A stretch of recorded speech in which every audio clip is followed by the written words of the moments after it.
Boa noite, pessoal. Todos me escutam bem?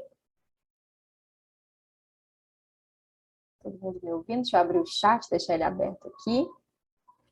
Então, boa noite. Obrigada a todos que estão aqui hoje para a gente falar um pouquinho sobre alimentos funcionais e para a gente poder começar a introduzir o que a gente vai poder ver no nosso curso da semana que vem. Então, muito obrigada pela participação de todos. Fiquem à vontade para colocar aqui no chat dúvidas, que no final a gente tira tudo. Se vocês têm alguma dúvida até sobre algo que não esteja aqui nos slides. Então, o objetivo aqui hoje é a gente fazer uma breve apresentação sobre o curso, né? Então, não vai ser uma aula muito longa, mas para a gente já começar a ter um gostinho do que a gente vai ter semana que vem. Então, vou começar me apresentando para aqueles que não me conhecem. Eu sou a professora Ana, né? Professora Ana Paula Gomes, mas a maioria dos meus alunos me chama de professora Ana. Eu me formei em nutrição pela Universidade Federal de Goiás há um tempo, e lá eu desenvolvi vários projetos, né? Então, participei de alguns Provex, que são projetos de extensão, fiz um intercâmbio na Universidade do Porto, em Portugal, então fiquei 6 meses na Universidade do Porto, foi uma experiência incrível, então o intercâmbio realmente abre o nosso olhar para várias coisas da vida acadêmica, né? Fiz também projetos de pesquisa, como o PIBIC, que eu participei. Fui diretora de liga acadêmica e com esse PIBIC, que foi um projeto de iniciação científica, eu ganhei o prêmio de melhor projeto, né, de iniciação científica na área. E também fui uma das 10 finalistas do projeto Henri Nestlé 2013. Depois que eu saí da faculdade, já fui direto para o mestrado, então fiz mestrado em compostos bioativos e doenças crônicas não transmissíveis na Universidade Federal de Goiás e segui com a minha carreira no trabalho, né? Então, fui gerente da Monjolo Biscoitos Caseiros, sempre atuei na nutrição clínica, fui nutricionista também no restaurante Coco Bambu aqui em Goiânia e nutricionista do Hospital de Urgências de Aparecida de Goiânia, o APA. E então, entrei aí para a área da educação, que é a minha grande, né, uma das minhas grandes paixões. Então, iniciei como docente na Faculdade Araguaia, depois fui para ser coordenadora na Faculdade Anhanguera de Anápolis, onde eu era coordenadora tanto do curso de nutrição como de gastronomia e docente do curso de nutrição. Também sempre dei aula em pós-graduação, principalmente no ITH, e hoje sou coordenadora e docente dos cursos de gastronomia e nutrição do Centro Universitário Araguaia. Então, já vi uns ex-alunos e alguns alunos aqui que sejam extremamente bem-vindos. E então, em 2018, eu fui fazer uma visita para a Universidade de Surrey, né, na Inglaterra, e lá eu decidi que preciso ingressar no doutorado. Então, participei do processo seletivo de 2019/2, também do programa de pós-graduação em Nutrição e Saúde, e hoje faço um doutorado em parceria com a Universidade de Surrey, na parte de genética e vitamina D. Então, vamos falar um pouquinho sobre alimento funcional. Então, nosso objetivo aqui hoje é entender um pouco mais sobre esse conceito e falar um pouquinho sobre esses alimentos. Então, com certeza, algum de vocês aqui já deve ter ouvido falar alguma dessas frases. Que a acerola pode prevenir gripe, porque é rica em vitamina C, que suco de beterraba pode curar anemia, que ômega 3 e ômega 6 evitam um monte de problema cardíaco, que cenoura, se você tomar um suco de cenoura com laranja uma semana antes de ir para a praia, você vai garantir aquele bronzeado maravilhoso, ou que berinjela ajuda a diminuir o colesterol, que chá de pata de vaca ajuda a baixar a glicemia, né? E que soja contém aí alguns fitoestrogênios que podem atuar na prevenção do câncer de mama, ou que soja transgênica pode gerar, né, pode aí acabar acarretando um câncer. Então, a gente sempre escuta alguma dessas frases por aí, eu tenho certeza que alguns de vocês já escutou alguma dessas. Seja de um amigo, seja no trabalho, né? Muitos aqui são até são da cultura popular, né? Quando a gente fala assim que, nossa, um suco de laranja cheio, é riquíssimo em vitamina C. Mas vamos entender um pouquinho mais sobre como é que isso funciona. Então, para a gente falar de alimento funcional, a gente precisa voltar e ir lá para o Japão, em 1980. Então, foi lá em 1980 que começou a aparecer essa nomenclatura de alimentos funcionais. Então, eles começaram a fazer referência a alimentos que eram usados como uma parte da dieta, ou seja, uma parte normal, algo que você consome naturalmente, mas que demonstrava um benefício mais do que um benefício fisiológico. Então, a gente falar que o alimento te nutre, né? Ele tinha que ter um benefício a mais ou ter alguma alegação que reduzisse o risco de doenças crônicas. Então, exemplos de doenças crônicas. diabetes, hipertensão, problemas cardíacos, placa aterosclerótica, infarto agudo do miocárdio. Então, todos esses alimentos tinham alguma alegação nesse sentido. Então, prestem bem atenção. Reduzir o risco de doença. Em nenhum momento aqui eu falei curar, né, uma doença. E aí eles lançaram esse selo, que é um selo que foi lançado em 1991, que é o Foods for Specified Health Use. Então, o que aconteceu lá no Japão, que eles trouxeram essa nomenclatura e esse selo para alguns produtos? Foi a primeira vez que esse conceito começou a ser usado em larga escala e começou-se a pensar na regulamentação desses produtos. Então, vários países começaram a falar também de alimento funcional, lembrando que cada país pode estabelecer a sua regulamentação. Então, o que ele considera de fato um alimento funcional e quais são os critérios que esse alimento precisa preencher para fazer parte desse seleto grupo. Então, o que esse selo, né? O que esse selo aprovava? O alimento, produto que tivesse esse selo. Então, lá falava que os alimentos deveriam ser baseados em ingredientes naturais e serem consumidos como uma parte da dieta alimentar, em quantidades normais e que deveriam cumprir funções específicas no organismo. Então, não podia ser nada como, para você ter o benefício disso daqui, você tem que comer 20 colheres de sopa cheia. Então, tem que ser uma quantidade que seja passível de entrar na dieta daquele indivíduo. Então, o que seriam essas funções específicas que esses alimentos podem desempenhar no organismo? Melhora da imunidade, prevenção de algumas doenças, melhoria das condições físicas e mentais, e que ele fosse capaz de retardar um processo natural de envelhecimento da nossa célula, que é quando a gente fala de estresse oxidativo. Então, para esse alimento ganhar esse selo, ele tinha que estar aqui dentro dessas características. E aí a gente chega no caos terminológico, né? Quando a gente fala realmente de alimento funcional. Qual é a diferença entre nutracêutico, suplemento alimentar, composto bioativo, fitoterápico e alimento funcional? Onde entra cada um? Qual é o momento que o limite desse ultrapassa e chega no outro? Então, a gente vai discutir aqui um pouquinho sobre cada um desses, porque também nos confundem muito quando a gente vai comprar algum suplemento, quando a gente vai escolher algum alimento ou ler sobre algum alimento na internet, no Instagram ou em algum site de saúde. Então, vamos começar entendendo o que a gente considera como alimento. Então, aqui no Brasil, de acordo com a lei número 986, considera-se alimento toda substância ou mistura de substâncias no estado sólido, líquido ou pastoso ou qualquer outra forma adequada destinada a fornecer ao organismo humano elementos normais à sua formação, manutenção e desenvolvimento. Então, quando a gente fala de alimento, isso aqui para a gente na lei é alimento. Quando a gente fala de nutracêutico, né, lá em 1999, Zeisel trouxe uma definição de nutracêutico para a gente. Então, seria considerado como nutracêutico um suplemento alimentar que contenha de forma concentrada algum composto bioativo de um alimento. Então, ele se apresenta separadamente da matriz alimentar. Então, quando a gente fala, por exemplo, de gengibre, né? O gengibre é a matriz alimentar. Quando eu falo do composto bioativo dele, a extração desse composto bioativo seria ali separar esse composto que é ativo da matriz alimentar. Então, eu não tomaria um gengibre, tomaria uma cápsula com o composto bioativo que o gengibre apresenta. E fosse utilizado com a finalidade de melhorar a saúde, em doses que excedem aquelas que poderiam ser obtidas pelo alimento. Então, ele se caracteriza como um medicamento, né?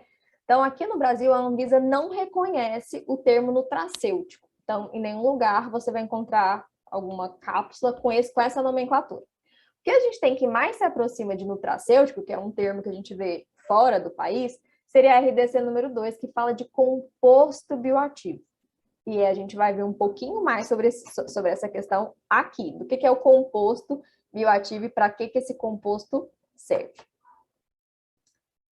Aí a gente chega aqui nos suplementos alimentares. Então, quando a gente fala de suplemento, lá em 1994, então reparem que isso não é muito antigo. Se a gente está falando aqui de 1994, é algo recente. Congresso norte-americano aprovou o que eles chamam de Dietary Supplemented Health Education Act. Então, o que isso significava? Eles separaram duas categorias. O que é que a gente considera como alimento e não mais medicamento? Então, eles separaram essa categoria. Então, o suplemento alimentar é um alimento que não precisa ser considerado como um medicamento. Aqui no Brasil, né, o que acontece? A gente tem uma outra legislação. Então, o que eles fizeram lá quando eles falaram que o alimento é um alimento e não medicamento? Quando a gente falava de complexo vitamínico, isso não era mais considerado um medicamento, e sim um suplemento alimentar. Então, passava a ser vendido de uma forma com menos rigor. Então, qualquer um pode ir lá e comprar um suplemento vitamínico, porque isso não era mais considerado um medicamento. Outra substância bioativa, algum aminoácido, algum suplemento de dieta, tudo isso era considerado a partir de agora pela legislação como alimento. Aqui na legislação brasileira, a gente não tem essa definição de suplemento alimentar, embora todo mundo aqui escute falar de suplemento o tempo todo. Então, a indústria de suplemento, né, gira aí muito dinheiro e lança infinitos produtos. Mas essa categoria suplemento alimentar não é reconhecida pela nossa legislação. O que a nossa legislação reconhece? Alimento com e sem obrigatoriedade de registro sanitário.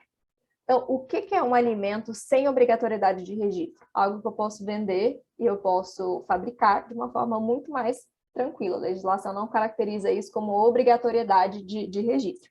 Então, alimento para atleta, barrinha de cereal, suplemento vitamínico, suplemento mineral, tudo isso pode ser comercializado. Quando eu falo de um alimento que precisa de registro sanitário para ser vendido, eu já estou falando de algum alimento com alegação de funcionalidade.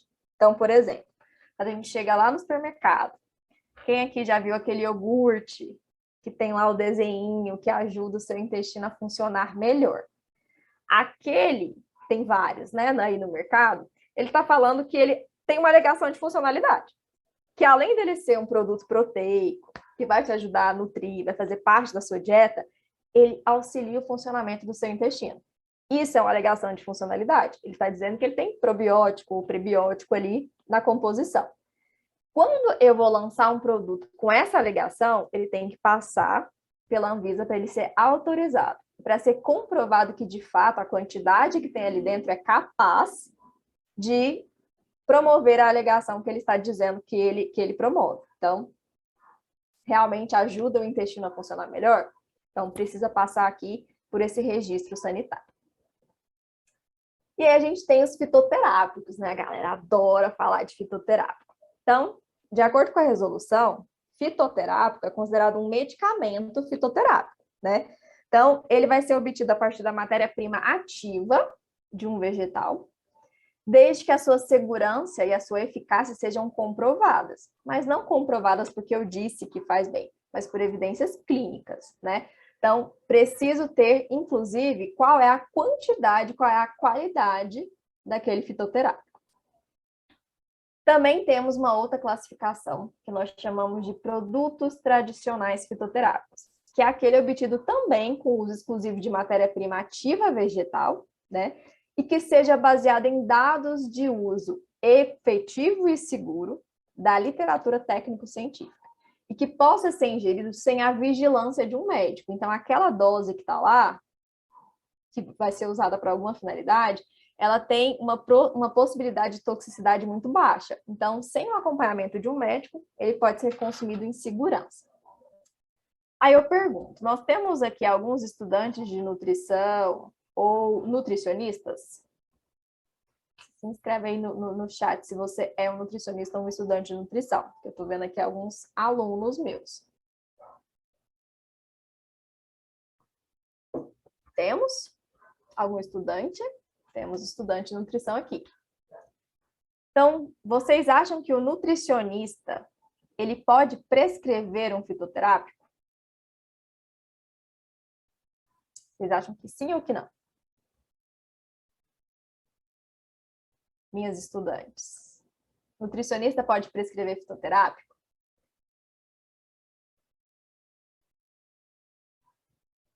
Talvez sim, talvez não. Pode. Então, o nutricionista pode prescrever o fitoterápico. Então, a gente está falando aqui de um ativo que está sendo isolado. Então, quando eu vou lá e passo a minha receita e falo para o meu paciente consumir um fitoterápico, eu estou falando aqui de um ativo concentrado. Então, eu posso sim prescrever para o meu paciente. Mas o que é importante para os estudantes de nutrição e os nutricionistas que estão aqui? No ano passado, em janeiro de 2021, entrou em vigor a resolução do CFN 680, né? Era algo que a gente já sabia que ia acontecer, mas de fato saiu no ano passado. Então, hoje, para prescrever um fitoterápico, né, ou produto tradicional fitoterápico, é preciso possuir o certificado de curso de pós-graduação lato sensu em fitoterapia. Então, você precisa ter feito uma pós-graduação em fitoterapia para você hoje poder prescrever como nutricionista, ou você tem que ter o título de especialista na área. Então, quando a gente fala que eu sou especialista, é porque eu fui lá e fiz a prova de especialização e passei nessa prova. Então, quando eu faço a pós-graduação, eu sou especializado ou pós-graduado nisso. Eu só posso dizer que eu sou especialista se eu faço essa prova de título para ser especialista. Então, desde janeiro de 2021, só pode prescrever fitoterápico o nutricionista que tem pós-graduação em fitoterapia. E o que o nutricionista, sem esse certificado, pode prescrever, então, para os seus pacientes? O profissional que não é habilitado nessa área de fitoterapia, ele pode prescrever infusão, que é o nosso chá, o tradicional chá, que você coloca, esquenta a água, coloca o chá lá com o ativo, deixa tampadinho por uns minutinhos, aquilo a gente chama de infusão. Decocção, que é quando a gente tem que ferver aquele chá. Então, por exemplo, chá de raiz, chá de gengibre. Se eu vou fazer um chá do próprio gengibre, e eu quero consumir aquelas maravilhosidades que o gengibre me promove, como, por exemplo, melhoria na distensão abdominal, se eu vou fazer com gengibre mesmo, eu faço uma decocção. Tem que ferver o gengibre junto com a água para que ele, de fato, possa soltar ali as suas propriedades no chá. Maceração, que é quando a gente deixa isso em água fria por muito tempo, além de drogas vegetais e óleos fixos em formas farmacêuticas. Então, vamos supor aqui que, deixa eu ver aqui, que se eu tenho algum aluno, a Elizabeth, minha aluna, quer tomar uma cápsula de gengibre porque ela não gosta de chá, não gosta. Se eu for uma nutricionista sem o título, né, ou sem a pós, eu posso prescrever para ela, por exemplo, cápsulas de gengibre em pó. Porque eu não estou falando aqui do gingerol, do ativo do gengibre, mas sim do gengibre em uma outra forma, uma forma em pó. Então, eu posso ir lá e prescrever para ela, ou prescrever a infusão em chá, se assim ela o desejar. Mas se ela fala assim, não, Ana, não dá, não gosto de chá. Então, a gente prescreve a cápsula do gengibre em pó. Isso qualquer nutricionista pode fazer. E a gente chega no famoso composto bioativo, né? Então, o que é um composto bioativo? Quando a gente fala desse termo, eu estou falando aqui de um composto que pode ser um nutriente ou não, que são suficientes para promover um efeito a mais na saúde. Então, os alimentos funcionais, eles são um veículo para o composto bioativo fazer o trabalho dele. Então, quando eu falo aqui que aveia é um produto com alegação de funcionalidade, que ele é um produto que a gente considera como um alimento funcional, é porque eu estou falando que a fibra que tem dentro dele, que é um composto bioativo, vai lá e faz esse trabalho. Então, esse composto bioativo, ele pode ter várias origens. Ele pode ter origem animal. Então, vamos pensar aqui junto o que seria um composto bioativo de origem animal. Famosíssimo. Quando a gente fala de ômega 3, eu estou falando de um composto bioativo que tem origem animal. Ele pode ter origem vegetal. Então, qualquer composto bioativo que eu fale aqui de origem vegetal pode ser utilizado. Então, um famosíssimo, né, que tá circulando por aí é a curcumina. E aí eu pergunto, qual é a diferença de cúrcuma e curcumina? Qual é a diferença entre os dois? Porque a gente escuta na TV, escuta as pessoas dando entrevista, falando sobre os benefícios da curcumina e da cúrcuma. Então, vamos esclarecer aqui essa dúvida, né? Muita gente me pergunta isso. Quando a gente fala de cúrcuma, eu estou falando do açafrão. Então, do açafrão em pó mesmo, que eu vou lá na feira e compro açafrão. Quando eu estou falando de curcumina, eu estou falando do composto bioativo que eu tenho no açafrão, que é quem de fato promove aqueles grandes benefícios que a gente fala da curcumina, que é anti-inflamatório, antioxidante, isso é a curcumina que faz. Então, quando eu falo que o alimento funcional é um veículo para esse composto bioativo? É por isso. Quando eu estou consumindo açafrão, eu estou consumindo uma quantidade ali de curcumina, que é o composto bioativo do nosso açafrão. E eu também posso ter esse composto bioativo de origem microbiana, como, por exemplo, os nossos probióticos, né? Tão famosos, e hoje em dia a gente pode comprá-los aí nas farmácias livre demanda, ou você pode, como nutricionista, como médico, mandar manipular esses probióticos. Então, quando eu falo, por exemplo, lá da minha pesquisa, do meu mestrado, de beterraba e de folha de beterraba. A beterraba é o alimento. Quando eu falo que ela é rica em polifenóis, eu estou falando aqui que os polifenóis são os compostos bioativos que eu tenho dentro da minha beterraba. Até aí, está claro? Se tiverem dúvidas, mandem no chat que a gente responde. E aí vocês vão me perguntar, beleza, falou um monte de coisa aí, mas o que é o tal do alimento funcional em si? O que é um alimento funcional? Lá em 1991, quando a gente teve aquele selo lá do Japão, eles falavam para a gente que o alimento funcional é algum alimento, não necessariamente convencional, pode ser uma folha um pouco estranha, que a gente não conheça, que pode reduzir o risco de desenvolvimento de alguma doença. Ele tem esse poder. Também em 1991, lá nos Estados Unidos, começou a surgir o termo de alegação, uso de alegação. Então, um alimento que trouxesse alguma redução de risco de alguma doença e que houvesse evidências científicas suficientes disponíveis e que a comunidade científica, né, pesquisadores qualificados concordassem com esse efeito desse alimento poderia trazer aí essa alegação. Em 1996, a Comissão Europeia, né, de Alimentos Funcionais trouxe 2 tipos de alegações diferentes para a gente. Os alimentos funcionais do tipo A e do tipo B. Então, o que é um alimento funcional do tipo A? É um alimento que melhora a função. Então, o que a gente pode usar aqui como exemplo de melhora de função? Quando eu falo que o consumo de cafeína pode aí ajudar a aumentar a nossa função cognitiva, te deixar mais atento para desenvolver uma atividade, eu estou dizendo que esse alimento funcional é da categoria tipo A. Ele melhora uma função que você tem. Ou que, por exemplo, alguns oligosacarídeos que eu posso consumir vão aumentar ali a proliferação de bactérias boas dentro do meu intestino. Isso é uma alegação do tipo A. Quando eu falo de alegação do tipo B, eu estou falando de redução de risco de doença. Então, quando a gente fala aqui que uma gestante que consome folato pode ter um menor risco do bebê desenvolver aqui alguma disfunção no tubo neural, eu estou dizendo que o folato é um alimento funcional, né? É uma questão funcional do tipo B, redução de risco.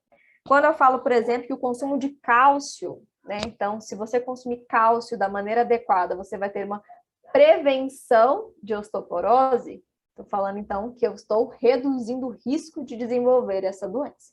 Então, isso seria uma alegação funcional do tipo B. O que a gente precisa pensar?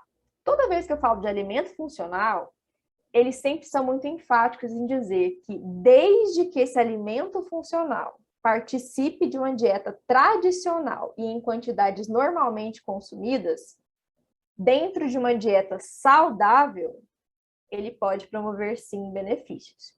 Então, eu estou dizendo que ele faz milagre? Não faz. Ele ajuda se você também estiver ajudando aqui com a qualidade de vida que você possui. Então, nós tivemos aqui, chegamos a um consenso sobre alimento funcional, que é um termo amplamente aceito. Alimentos funcionais são aqueles que melhoram ou afetam a função corporal, além do seu valor nutricional normal. Então, é um alimento que, além de te nutrir, de fazer aquela função básica que ele possui quando você se alimenta de um alimento mesmo, você vai ter neste alimento características específicas que podem contribuir para a redução do risco de alguma doença.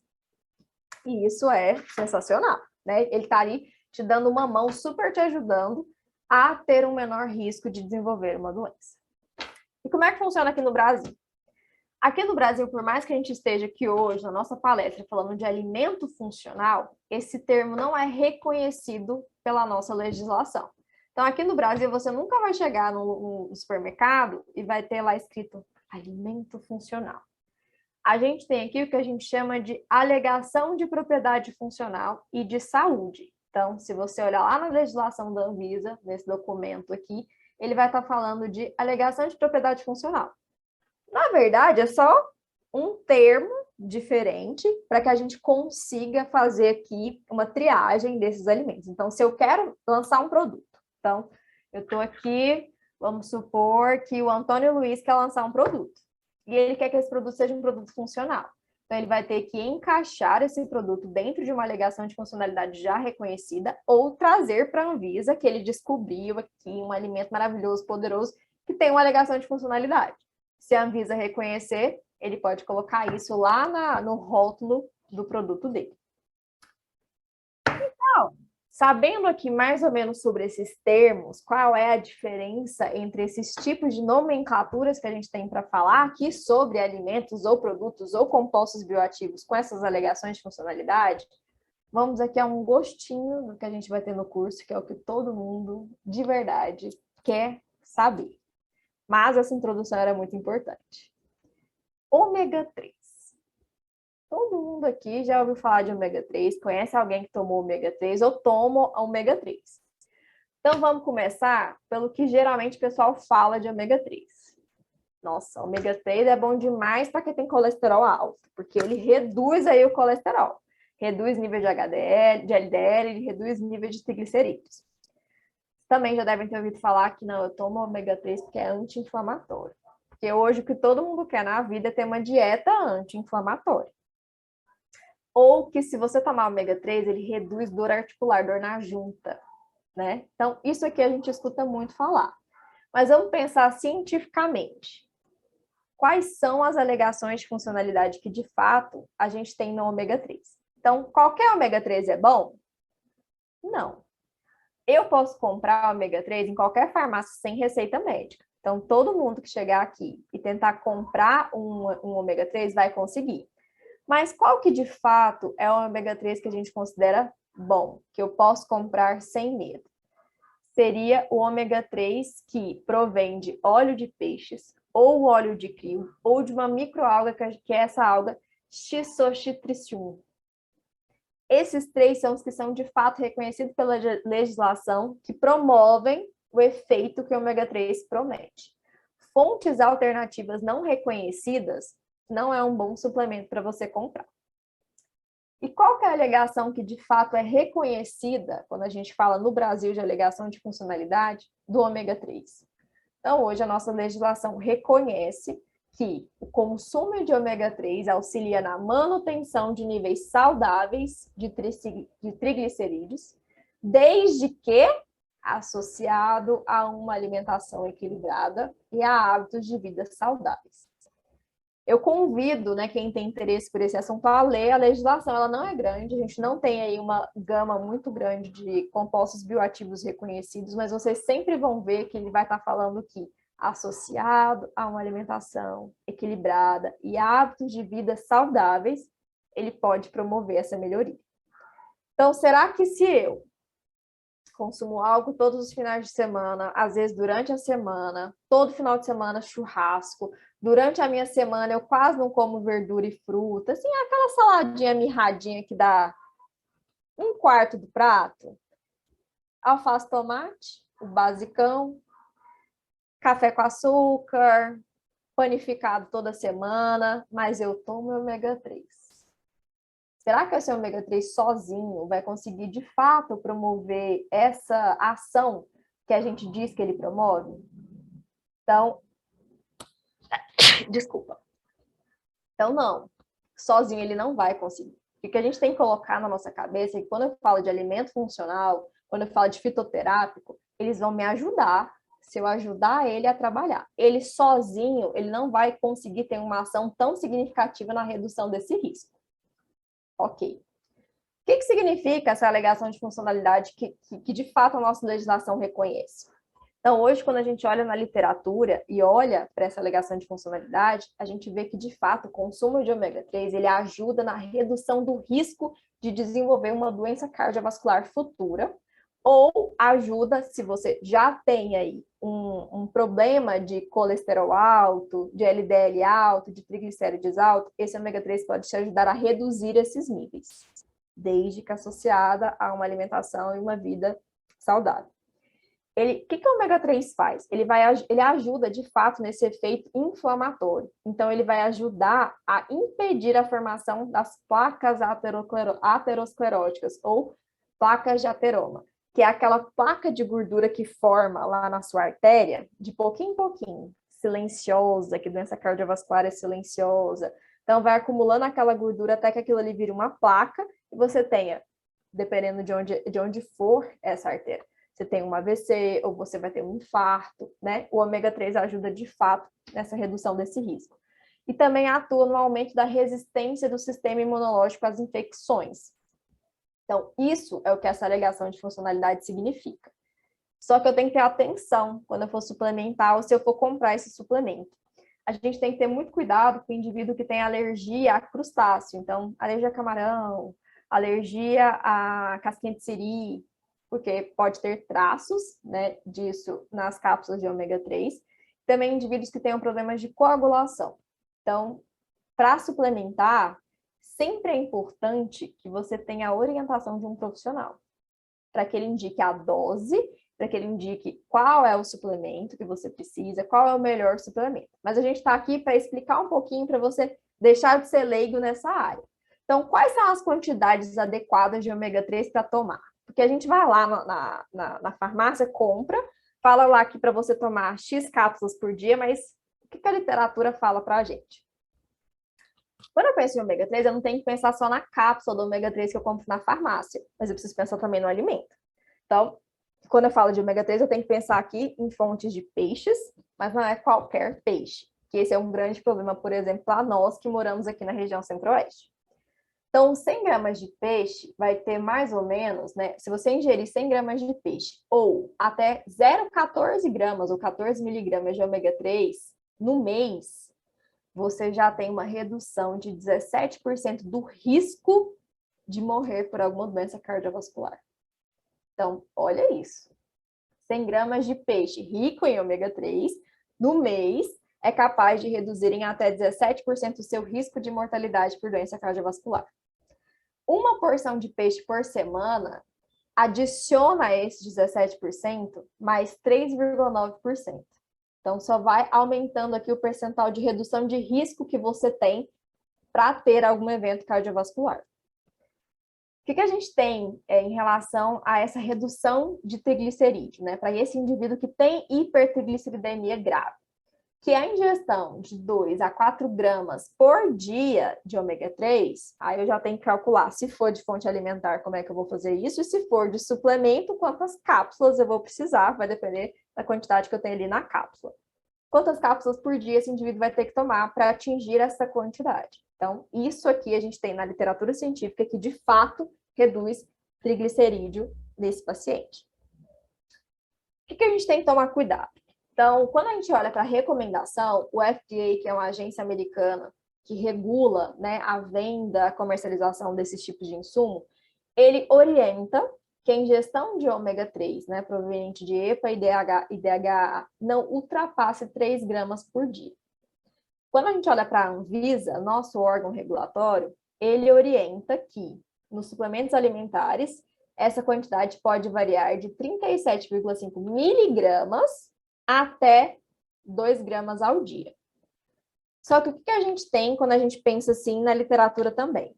Que a ingestão de até 6,9 gramas por dia não foi observado nenhum efeito tóxico da ingestão desse ômega 3. Mas isso também não significa que tomar 6 gramas faça com que eu tenha benefícios a mais. Então, qual que é o grande problema quando a gente fala de ômega 3? Quando eu falo de qualquer nutriente, eu tenho que lembrar de quanto será que o ser humano naturalmente precisa para usufruir dos benefícios, seja de uma vitamina, de um mineral ou de um composto bioativo. Então, eu tenho algumas orientações de consumo. Qual que é o grande problema com o ômega 3? Eu não tenho essa orientação na legislação, né, nas nossas diretrizes. Então, a gente fala, os meus alunos aqui para entender melhor de UL, que é o nível máximo que eu posso consumir sem que aquilo me acarrete algum evento tóxico, né? Alguma consequência de toxicidade. Para o ômega 3 a gente não tem nenhum UL estabelecido. Então, por isso que a gente precisa ter muito cuidado na hora de suplementar. E ver também se eu estou ingerindo 4 gramas. Será que isso de fato está me trazendo um grande efeito? Será que 2 gramas já não seria suficiente para aquele paciente? Ou o paciente chega no consultório, às vezes, ele está tomando por conta própria lá 5 gramas. Será que ele precisa disso tudo? Porque eu tenho que pensar também no quanto custa isso. Além da saúde, é importante também, né? Que a gente pensa que às vezes você está jogando dinheiro fora, tomando algo que não vai te trazer nenhum benefício a mais. E aí, sempre tem uma dúvida, né? Qual que é a proporção ideal quando eu vou olhar lá na caixinha do suplemento que eu vou comprar? Então, existem várias concentrações diferentes, mas é interessante que o ômega 3 que você consuma tenha 3 partes de EPA para cada 2 partes de DHA. Qual que é o composto mais importante quando a gente fala aqui de reduzir triglicérides? É o EPA. Então, para um indivíduo que está aí buscando esse tipo de resultado, é importante que, de fato, tenha mais EPA do que DHA na composição desse ômega 3 para obter esse tipo de resultado. E o farelo de aveia? A gente escuta tanto falar que a aveia é bom demais. A aveia é bom demais. Aveia na panqueca, aveia no pão, aveia no mingau. Será que a aveia é bom mesmo? Então, vamos entender aqui o que, de fato, a aveia traz de benefício para a nossa saúde. Então, tem alegação de funcionalidade reconhecida? Tem. Isso é importante. Então, farelo de aveia, farinha de aveia, né? Todas essas derivações de aveia, elas apresentam um composto bioativo muito importante, que é o que, de fato, tem a alegação de funcionalidade reconhecida, que é a beta-glucana. Então, o que está escrito lá no documento da Anvisa? Que a ingestão de beta-glucano, que é proveniente aí do farelo e da farinha de aveia, pode auxiliar na redução do colesterol. Seu consumo deve estar associado a uma alimentação equilibrada e baixa em gorduras saturadas e hábitos de vida saudáveis. Mais uma vez, não adianta eu consumir uma quantidade de gordura saturada absurda, não ter que hábitos de vida saudáveis, mas todo dia no café da manhã eu faço uma vitamina com 2 colheres de sopa de aveia. Então é importante que a gente entenda isso. Nenhum alimento funcional faz milagre. Nenhum composto bioativo faz milagre. Mas ele pode sim trazer benefícios muito importantes. Ele pode ser aquela cereja do bolo naquele paciente que já tentou a modificação de hábito e não consegue um resultado tão expressivo. Então, faz bem para a nossa saúde? Faz demais. Ah, eu não tenho colesterol. Posso consumir colesterol? Posso consumir aveia? Pode. Ele vai te trazer benefícios. Essas fibras vão te trazer benefícios também. Então, a gente tem que entender que a gente não tem que ficar também só ligado que eu como esse aqui é só porque esse aqui faz isso, né? De uma forma geral, aquele alimento te nutre. E isso também é extremamente importante. Na verdade, é mais importante ainda. E, além disso, ele pode trazer alguns efeitos a mais. Então, se a gente for lá o documento da Anvisa, a Anvisa fala para a gente isso daqui. Polissacarídeo presente em leveduras, cogumelos, algas, fungos, bactérias e cereais. Então, não é apenas na aveia que a gente tem a beta-glucana. Então, eu também posso ter ela aí proveniente de outras fontes. O que a gente vê aí na literatura? Então, a gente tem alguns estudos, vários estudos, falando sobre o uso de beta-glucana e quais seriam aí o que de positivo ele poderia trazer para a gente. Então, quando eu penso na beta-glucana de cereal, ou seja, nessa do farelo de aveia e da farinha de aveia, eu penso em melhoria da saúde cardiovascular. Então, o que isso significa? Que eu posso ter uma melhora nos níveis de colesterol, o que vai ser completamente importante, vai ali ter uma atuação direta na melhora da saúde cardiovascular, ou seja, da saúde do nosso coração, reduz a absorção ou reabsorção de gordura, também reduz os níveis de colesterol LDL, que é o famoso colesterol ruim, né? É importante entender que é importante que a gente tenha LDL, ele faz parte aí da nossa cadeia de colesterol, mas em excesso ele pode ser muito prejudicial, e também redução dos triglicerídeos, e mantém os níveis de HDL no organismo. Olha que coisa interessante. Então, além de promover aí uma melhora, numa redução desses níveis dos colesteróis que eu não quero que estejam muito altos e de TG, ele também vai promover aí uma manutenção do meu HDL, que é um nível que eu não quero que esteja baixo. Quero que ele esteja alto, que ele seja uma HDL funcional. Então, esse farelo de aveia pode ajudar nesse sentido. Quando a gente fala de beta-glucana de levedura, né, que é o que a gente usa também para fermentação de cerveja, mas não entenda que cerveja é saudável. A gente está falando mais da questão da imunidade. Então, seria aí uma das ações. Ele é um forte ativador da imunidade celular e também atua aí numa ampla variedade de tumores, ajudando nos tratamentos e prevenção de alguns tumores. Então, posso ter aí de origens diferentes. Então, sabe quando a gente compra levedura nutricional, aquelas leveduras que hoje são mais famosas para você colocar, tem até umas no mercado que eles falam assim, em vez de colocar parmesão na sua preparação, coloca levedura nutricional. É sobre beta-glucana que nós estamos falando. Então, essa seria uma boa estratégia quando a gente pensa aqui em aumento de imunidade. Então, benefícios temos e muitos, tanto para as pessoas que têm problema, quanto para o indivíduo saudável que quer prevenir, que quer reduzir o risco de desenvolver alguma doença. O que mais que a gente tem aí na literatura? Qual é a dose, então, de aveia, né, de beta-glucana que eu teria que consumir?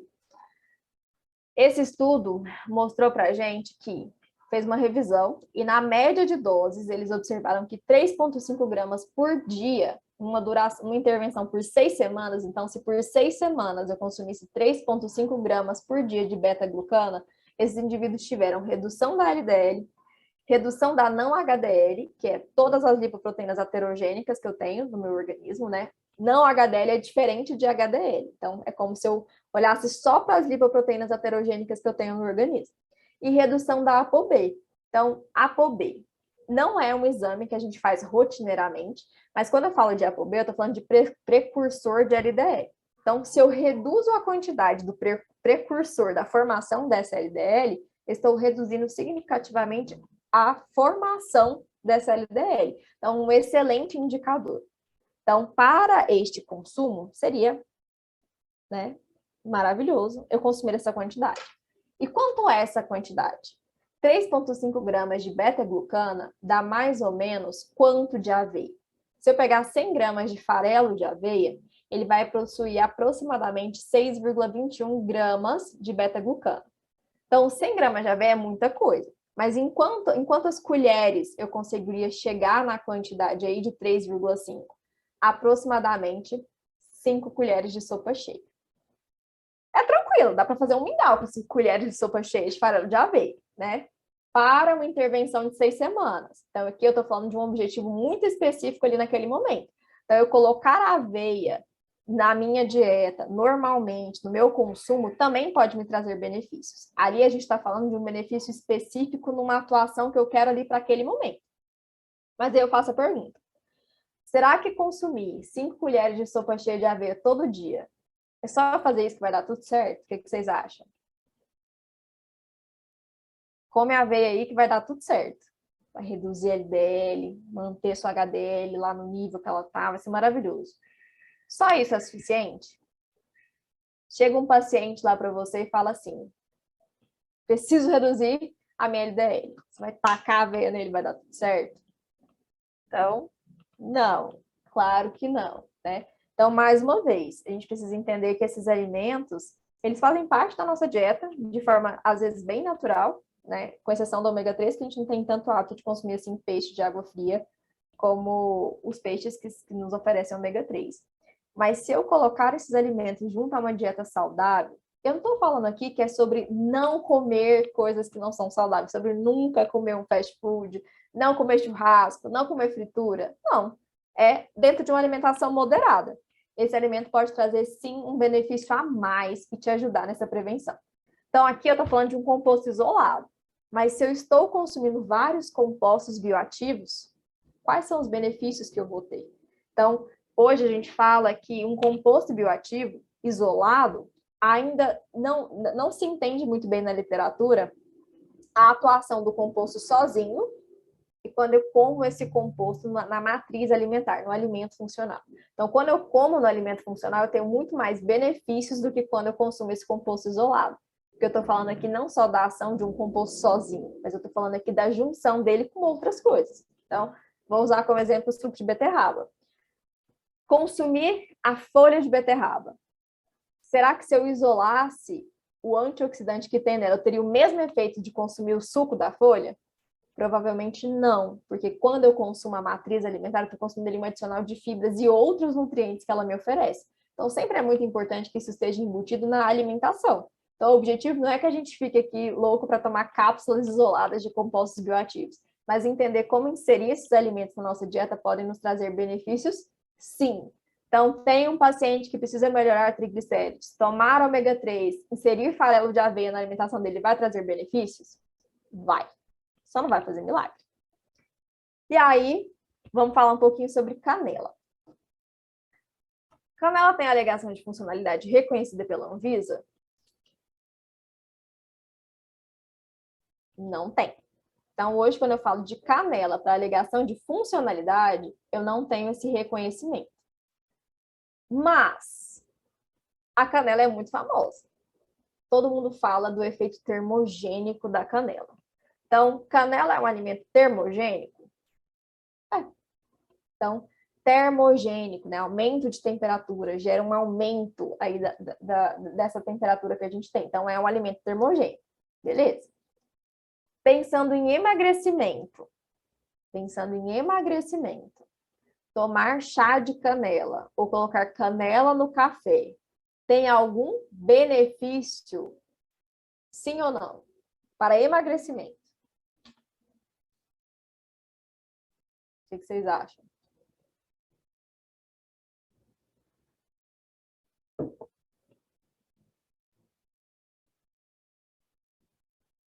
Se eu quero emagrecer, consumir canela no café ou canela no suco, canela no chá, não vai fazer muita diferença, porque o efeito termogênico nesse alimento, quando a gente fala de quebra de gordura, de lipólise, é muito diferente. Então, o efeito que ele exerce ali, no tudo que você precisa mobilizar para de fato ter uma queima de gordura, é mínimo. Não vale a pena. Então, não vai fazer tanta diferença, nem vai ser a cereja do bolo. Então, não vai te ajudar. Mas se eu falo, por exemplo, de usar um termogênico na prática de exercício físico, pode trazer benefícios? Aí pode. Então, se eu quero colocar aqui para o meu paciente um café com canela para ajudar ele na atividade física. Cafeína tem efeito ergogênico, ajuda aqui quando eu quero ser muito preciso lá na minha atividade física, eu quero ter um melhor desempenho. Pode ajudar? Pode ajudar. Então, aí é uma coisa que vale usar a canela. Mas eu falar que estou tomando canela para emagrecer é uma propaganda enganosa, não caiam nessa. Então, a gente precisa entender até onde o poder desse alimento faz. Então, para emagrecimento, não é isso aqui que vai mudar ou que vai fazer o indivíduo emagrecer mais, né? Então, a gente tem que ter muito cuidado com essas alegações termogênicas dos alimentos. Então, muitas vezes, na maioria delas, não vai ser no emagrecimento de fato que ele vai atuar. E aí eu tenho uma pergunta de uma coisa muito famosa. Shot matinal. E aí? O shot matinal funciona? E se funciona, funciona para quê? Qual é o objetivo de eu acordar de manhã e em jejum tomar um shot matinal aqui com alguns antioxidantes?